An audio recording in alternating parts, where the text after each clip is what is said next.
Welcome to Bad Food Blog, and look what we have here. This sneaked its way into my shopping basket. It is apparently an easy mix bean bake, Mexican style, 100% vegan, serves 2 to 3 people, and is a great source of fiber. Given its constitution, I'm not doubting that. Sorry, there's a bit of a shadow from the camera. I need to sort out the position of my lights. But look what we have here. It includes a baking tray. Right, let's go through the instructions. How do we do this? Preheat the oven to 170 degrees centigrade for a fan-assist oven. Cool. Empty contents of sachet into a mixing bowl and add 300 milliliters of boiling water. Mix well and then decant into a tray provided. Cook in the oven for 20 minutes or until golden brown. Leave for 5 minutes after baking and then turn out, slice and serve. 6 easy steps. Ingredients are quite impressive. Rice flour, all sorts of things. Oats. Oats is the allergen by the looks of it. Wow, survival food. It's good for the next 2.5 years. Well, I've got another one in the cupboard. If I don't like this one, that one will stay in case we have the apocalypse. Woo. Oh my God, now. If the world goes to pot, people are going to come looking for me for my food. Oh no! Okay, let's open this and see what we're dealing with.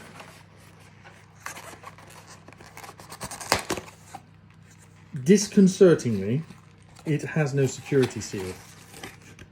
I hate foods that don't have some sort of security seal. I mean, okay, it's less packaging, but you could at least put a sticker over it to stop somebody opening it, stealing the contents, and putting it back. So we know exactly how big it's going to be. Okay. We have it. This just reminds me of the falafel mix of hell. So I must get the ingredients correct this time, because 300 milliliters of boiling water. Because last time I messed up big time, put too much boiling water in the falafel mix, and it tasted absolutely awful, and somehow ended up really salty.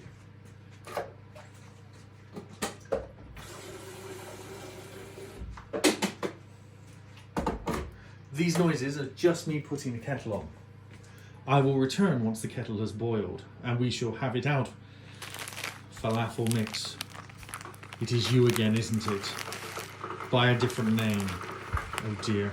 I've returned. I have the boiling water. I'm going to measure out 300 milliliters.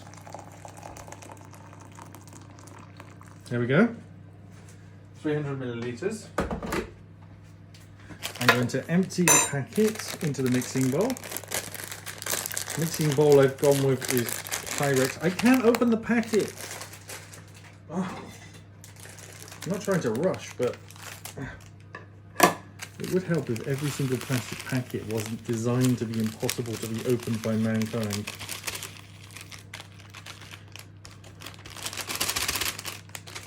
Those of you who wish to debate whether I'm human or not, you're free to do that in the comments below.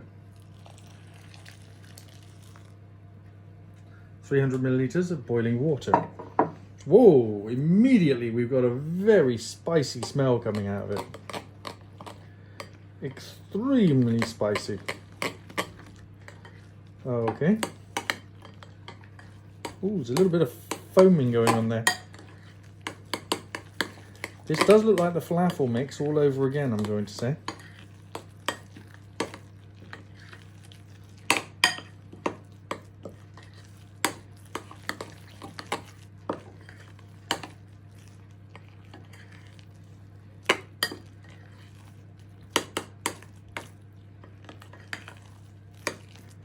Okay, we've mixed it, mix well, then decant into the tray provided.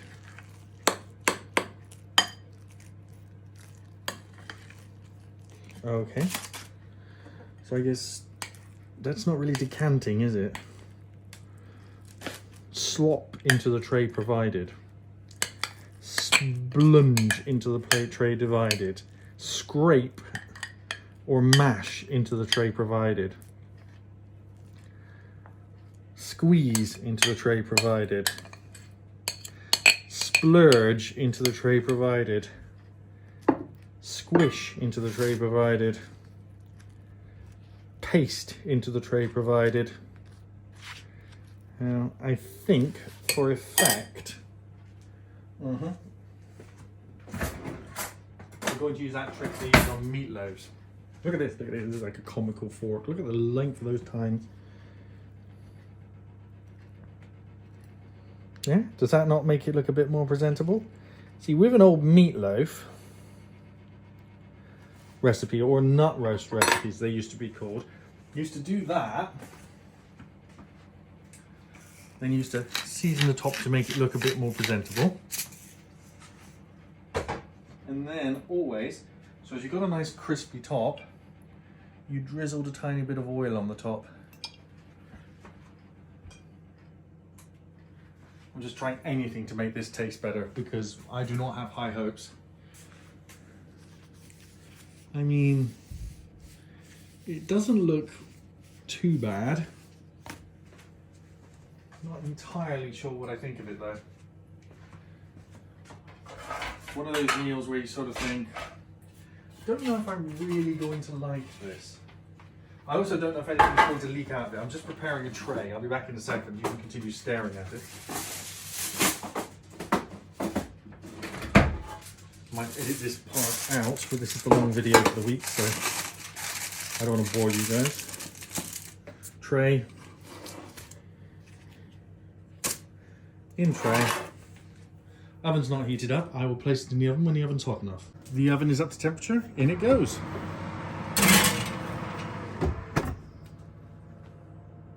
Alexa, 20-minute timer. 20 minutes. Starting now. Okay, it's ready. Yep, it's definitely ready.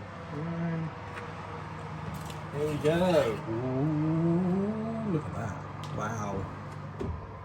Impressive. It's got a crust on top. Steam's a bit... It's a bit soft around the edges. I'm going to cook these younger and it's not ready yet. Give it a few more minutes. Okay, this appears to be done now. Let's get it out. That's a little better. I'm seeing a little bit of color on top and it's firm around the sides. Perfect. It's extremely hot. You shouldn't touch this. Now comes the interesting part. I have to get it out of there and then cut it up. I've got a knife for the cutting and this to try and get it out. I'm going to chop it on this board and give it a good old-fashioned try, I guess. Let's take it out in here so the tin foil can catch any mess. I'm glad I left it in a little bit longer. It appears to have separated from the paper quite well.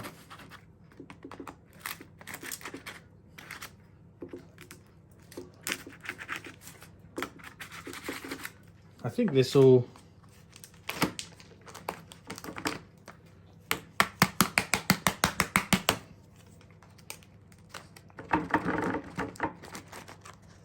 Oh, it almost came out all in one go. Maybe if I cooked it just a tad bit longer, that would have been sort of perfect. It does smell nice. There we go. Kind of stuck that bit back together. It's not actually looking too bad at the moment.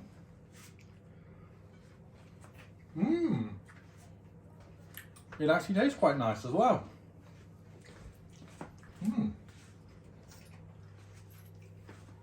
I'm kind of looking forward to this. Got a plate here which I just had a cracker on a few minutes ago because I was really hungry.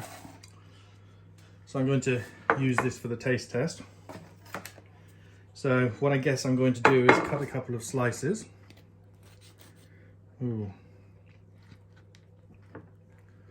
Guess it's going to be easier to cut it up the other way. It's still too soft. It probably should have been cooked longer.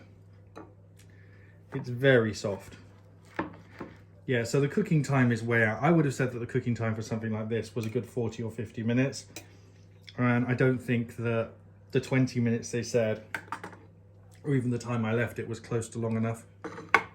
I mean, it's not really solidified through all the way.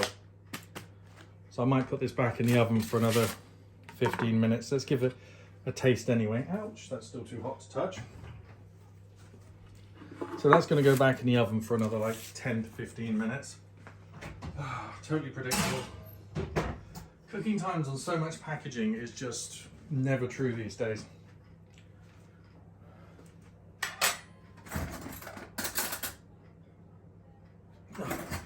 And I haven't emptied the dishwasher, so all I've got is spoons. I normally eat this food with tomato ketchup when I had it as a kid, so let's give it a go. Look, as a kid, it was a loaf, not a mess, not a messy mess. Now this is going to taste good if it's cooked all the way through.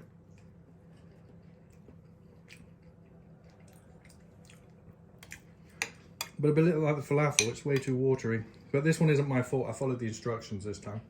It doesn't taste too bad.